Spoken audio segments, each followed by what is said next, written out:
chào các bạn. Hôm nay tôi rất vui lại được gặp các bạn. Trong video ngày hôm nay, chúng tôi chia sẻ cho các bạn một nội dung hay và hấp dẫn thường hay xảy ra trong đời sống hàng ngày của chúng ta, đó là quy luật sinh ly tử biệt.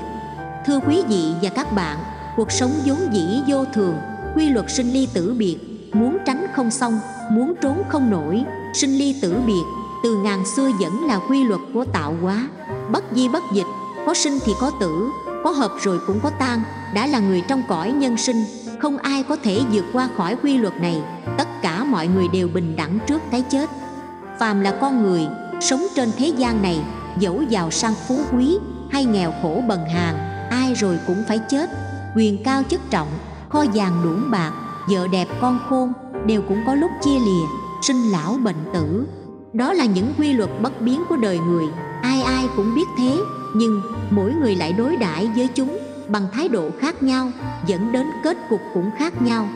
Có người bị mê hoặc bởi ánh hào quang của danh và lợi, hay say đắm trong ái tình, nên cảm thấy vẫn còn ngày rộng tháng dài, không mảy may lo lắng. Bỗng một ngày tóc ngã, muối tiêu, thân thể hao mòn, mới giật mình nhận ra những gì mình gom góp một đời sắp sửa thành hư vô. Có người lại rất nhạy cảm với sự ngắn ngủi của kiếp người, nên lao mình vào những cuộc vui để tận hưởng tất cả những thú vui trần gian khi còn có thể thế. Nhưng con người khi theo đuổi khoái lạc của bản thân thì dễ dàng làm tổn thương người khác, chính là trong vô minh mà tạo nghiệp. Khi trăm năm đời người vượt qua, thân xác tiêu vong, nhưng linh hồn sẽ phải đối diện với sự phán quyết và trừng phạt tương ứng với tội nghiệp mà mình đã tạo. Mỗi người có một định mệnh riêng, an bài cho thân phận nhỏ bé trong cõi nhân sinh. Chúng ta ăn vui với cuộc sống như món quà quý báu của Thượng Đế, và an phận chấp nhận rủi may cùng với chuyến đi xa về cõi hư vô mà chúng ta thường vui miệng gọi là về với ông bà tổ tiên. Khi cất lên 3 tiếng khóc đầu đời để bước vào cõi nhân sinh vô hình chung, chúng ta đã đi vào một nơi chốn nghiệt ngã, nhiều niềm vui, nhiều hạnh phúc, nhưng cũng không thiếu nỗi buồn đau tủi nhục. Chúng ta bước đi trong một quãng đường nhiều sóng gió, vui buồn, vinh nhục, hạnh phúc, khổ đau lẫn lộn, và cuối cùng ra đi với 2 bàn tay trắng, bất luận tuổi tác già, trẻ hay sơ sinh. Người theo đạo Thiên Chúa thì về thiên đàng hoặc xuống địa ngục, người theo đạo Phật thì lên chốn niết bàn hay trầm luân nơi cõi âm ti với 12 cửa ngục, tùy thuộc vào những gì mà người đó đã tạo ra trong cõi nhân sinh, được gọi là nhân quả.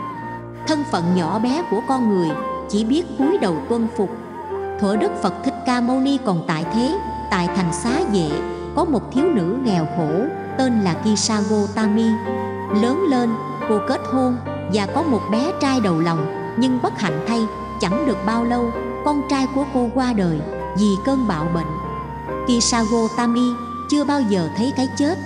Vì thế nên khi người ta mang đứa bé đi thiêu, cô cực lực ngăn cản, rồi bế con trên hông đi từ nhà này đến nhà khác tìm thuốc cứu con.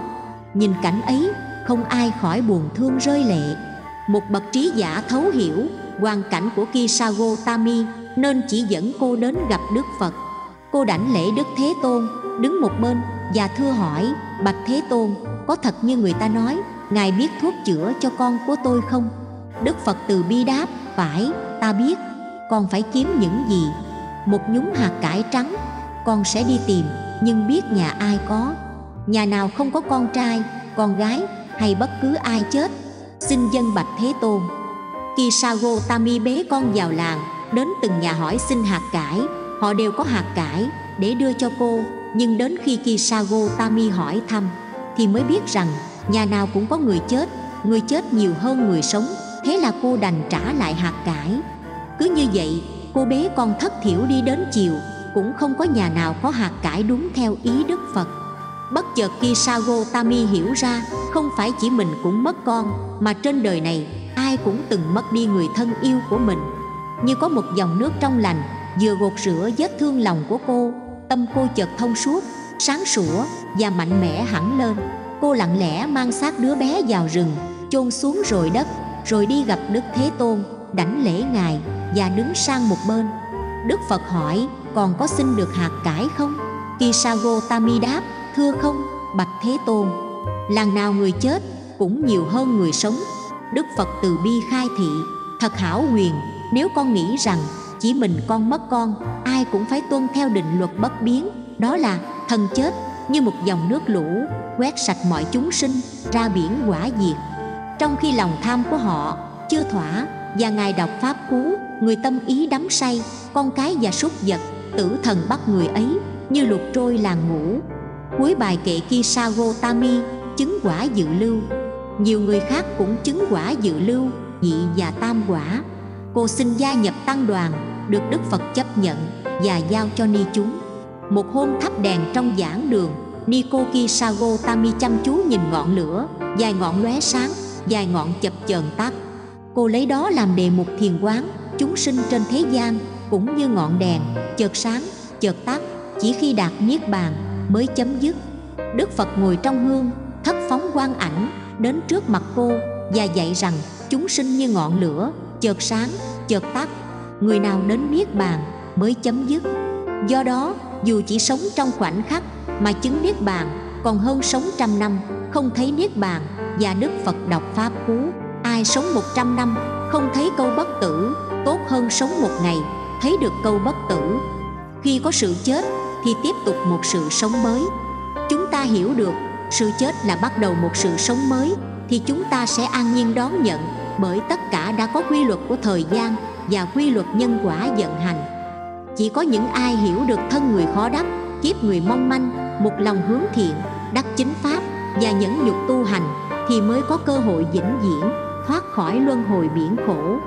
Dẫu rằng không có duyên đắc chính pháp tu luyện thì đã là sinh mệnh có thể đến thế gian này mà nói.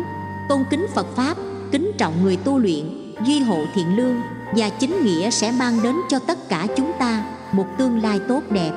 Alexander Đại Đế của nước Nga, quyền uy đệ nhất, khi từ trần để lại lời trăn trối sau cùng, yêu cầu nhà quan mở hai lỗ tròn hai bên quan tài, vừa dặn để lọt hai bàn tay của ông ra ngoài. Ông muốn chứng tỏ cho mọi người trong cõi nhân sinh biết rằng giàu có, cao sang, quyền quý như ông, đến khi chết đi cũng chỉ với hai bàn tay trắng. Quả thật là bài học quý giá cho những ai chỉ biết bon chen tranh giành trong cuộc sống, không từ bất cứ một thủ đoạn đê hèn nào để mang nhiều lợi lộc vật chất về cho mình. Cuối cùng họ mang theo được gì? Phải chăng cũng chỉ như Alexander Đại Đế? Thưa quý vị và các bạn, tử biệt và sinh ly, bản chất của nó là quy luật của cuộc sống, có sinh ắt có tử, nhưng đừng nghĩ quá về tử, để chúng ta lại bị quẩn quanh lo sợ, vội vã, tham lam, sống gấp. Vì có tử lại là bắt đầu một sự sống mới, nghĩa là lại sinh. Dẫu biết xa, cách nghìn trùng, thống khổ, nho nhói trong lồng ngực, nhưng qua đó hãy biết trân trọng cuộc đời mình đang có, đang sống và yêu quý mọi người xung quanh. Hôm nay còn thấy nhau đã là một điều hạnh phúc. Hãy an vui với cuộc sống đang có, đừng bận tâm lo lắng cho ngày mai. Cuộc đời mỗi chúng ta chỉ có một lần, hãy sống sao cho ý nghĩa, sống sao cho xứng đáng với những gì ta có ở cuộc sống này. Tất cả chúng ta đều được an bài bởi một định mệnh. Chúng ta không thể đi ngược lại những quy luật bất biến trong kiếp nhân sinh. Điều mà con người làm được là tận hưởng, trân trọng và biết ơn bởi kiếp người, kiếp đời. Thưa quý vị và các bạn, chủ đề ngày hôm nay đã hết. Cảm ơn quý vị và các bạn đã lắng nghe chương trình của chúng tôi. Chúc quý vị và các bạn đón nhận được nhiều năng lượng tích cực và có một cuộc sống đầy hạnh phúc. Hẹn gặp lại các bạn trong video tiếp theo. Đừng quên chia sẻ cho bạn bè cùng xem. Hãy nhấn nút đăng ký để xem nhiều video hay mỗi ngày. Chào tạm biệt các bạn.